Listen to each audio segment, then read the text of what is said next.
ჩვენ ხელისუფლებას ვეუბნებით მარტივრადას. საარსებო მინიმუმი არისო ქვეყანაში რაღაც 200 რაღაც პარკლებში. ვეკითხებით. აი დაგვისაბუთეთ ერთი ეს რომ აი 200 ლარი და მითხარით, კი მაგრამ 200 ლარი თუ არის საარსებო მინიმუმი. შენ რატო იღებ 20,000 ლარს? აშერმეს რატო იღებ? თუ 200 ლარია. მაგრამ ხო უნდა დამარცხო იმაში რომ 200 ლარია.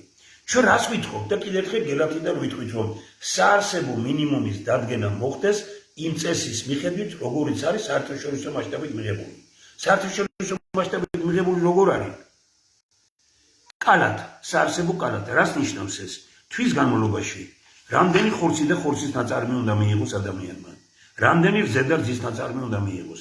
რამდენი პური და პურის ნაწარმი უნდა მიიღოს? რამდენი ბოსტნეული ხილი და ამავდროულად ჩამოწერილია ყველაფერი, ჩასაცმელი, ტალსაცმელი, ყველაფერი და ასე შემდგომ ამერიკული ხო არის ამერიკის საარჩევნო კალათი?